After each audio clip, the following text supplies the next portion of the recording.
Hello, and in today's video, we're going to be having a conversation about preparing for college while in high school. What should that look like? How you should be going about it? That's what we'll be covering in today's video.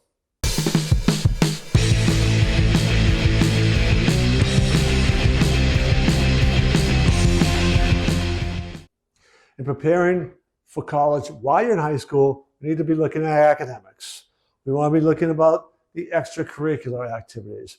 We want to be talking about life skills, or as I prefer to say it, the true life skill is your mindset. We want to be looking at what do you want to accomplish in college? What are the goals that you have? What direction do you think you're headed into college and beyond? And of course, we want to talk about the financial piece. So all of those things we'll be covering in today's video. So let's talk about academics. Of course, you want to do well academically. What does that mean? Well, you want to be able to show good grades in the school that you went to. If you're homeschooling, you want to be able to have good grades, but that's really more about your portfolio that you're presenting. You want to do well in tests, standardized tests, to show that you have the academic skill set to be able to get into college. And of course, that's all relative academically to the institutions that you want to go to. Sadly, what has happened in many cases where colleges who've tried to recruit people based on something other than their ability to do well in college, to balance out that score sheet, very often those kids haven't been successful because they didn't have the academic standing. They didn't build up that academic record relative to the school they're applying for. So it's great to apply for an Ivy League school, but if you really haven't developed that academic skill set to go to an Ivy League school, and they decide to take you because you're a legacy child and your mom or dad and grandmother, grandfather, uncle, everybody else went there, so they take you based on that, not your academics, it's a good chance you won't be able to make it.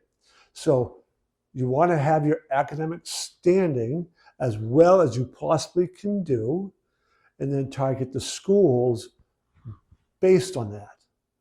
Colleges are also interested in, besides that academic piece, how do you round out yourself? What are the things you do outside of academics? The old kind of thought was to get involved in as many things as possible. And that really isn't what colleges are looking for. They would rather see you do really well in one area of your life than mediocre in a whole bunch of things. So that does not mean that, like in athletics, you should specialize in one sport, because what I hear from a whole lot of college athletic coaches is they like somebody who's athletic and has shown that across multiple sports. But athletics is the area they focused on. They didn't do athletics and theater and music and debate team, and athletics was where they excelled. Doesn't mean you don't get involved in all those things, but you want to showcase the thing that you really did well at, be it athletics, be it music, be it drama, be it debate, be it robotics team, be it whatever it is. You want to show something that you were really good at, really liked to do, and spent a good amount of time doing that. So high school is really not just about building the academic and not just about getting involved in extracurricular. It's really developing the skills that you're going to need when you're out on your own. Unless you went to a private boarding school, probably for the first time in your life, when you go to college, you're going to be on your own. That requires certain skill sets, mindsets, stick-to-itiveness, perseverance, flexible thinking, ability to go and find the resources that you might need to be successful. Have those habits in place to be successful. I'm speaking from personal experience. When I went to college, I was not ready. I hadn't developed that piece yet. I had done well in high school, went to college, And man, I was pledging maternity, playing fall baseball, trying to do classes, oversleeping, not getting to classes when I should, poor study habits, blowing off class. I did all the things wrong that you should do because my mindset and my life skills weren't fully developed. I learned and I had enough to be able to develop those in my second semester. So I was able to go from academic probation to dean's list because I knew how to put those in place, but they hadn't been developed in high school like they should have been. So in high school, you want to begin to plan things out. Important to recognize, good plan.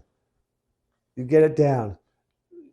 There are certain things you should also be looking for so you can adapt your plan as need be. That's a good plan. I totally understand this idea of being laser focused. That's a very important thing to be able to have. But as a teenager, as you're thinking about college and you're trying to figure out what you might like best, what you think you might be best prepared for, you go in with that plan, but then you have to evaluate the plan as you go in. That's what happened to me. I thought I was going to be an engineer because I'd done well in high school in those subjects I needed. Freshman year, wham, I got hit calculus, physics, like overwhelmed. This is much hard. Wasn't this hard in high school? I adjusted because what I began to enjoy and do well in was economics and political science.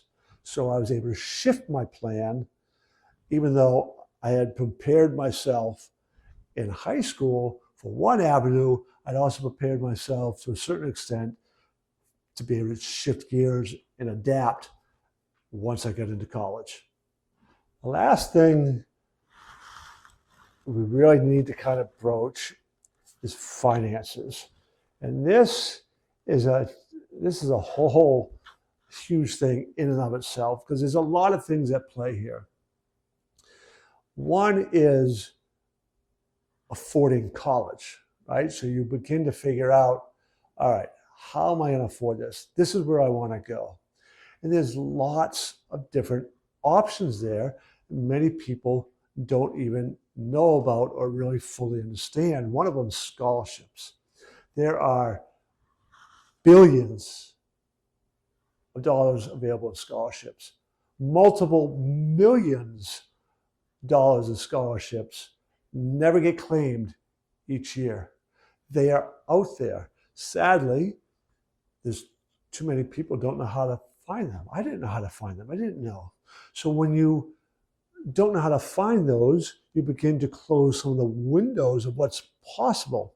You want to begin thinking about, all right, if I do go to this school, my first choice, I could get this amount of financial aid, but boy, student loans, I'm going to come out of school with this much debt. You start looking at all those numbers, you might go, hey, all I really want to do is teach.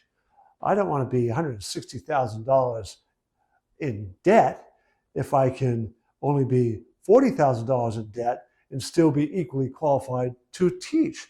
So maybe that changes the school you go to. That sort of financial analysis is something you should really be doing. My wife's a great example of this. She got into a very challenging school academically. She was an outstanding runner. She wanted to go to that school. She looked at the financial aid package and went, I just want to teach. It's not worth going to that much debt. So she went to the local university where she got a degree. She became a Hall of Famer in their athletic department. And she was able to teach. Going to that other school wasn't going to make her any more really valuable as a teacher than that local university because she just wanted to go back to her high school and teach. That was her dream. And that's what she did. That's that sort of financial evaluation you need to make.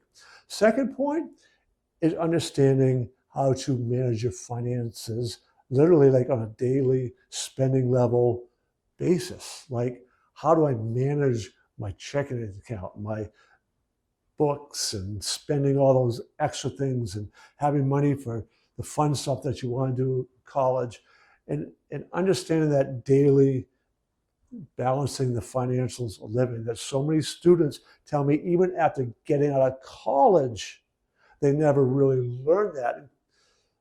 I've heard that from so many. That is really a lacking thing, and that should begin in high school to get ready for that part of college and give you some skills there, so when you get out in the real world, you're that much better prepared. So those are the two pieces of finances that you really need to think about. So as we come to the end of yet another video, I would really encourage you to make some... As we come to the end of another video, I would encourage you to put a comment down there. I really get a lot of value out of seeing those comments. So anything that struck you, any constructive criticism, anything like that, make a comment, like this video, share it, and subscribe to my channel.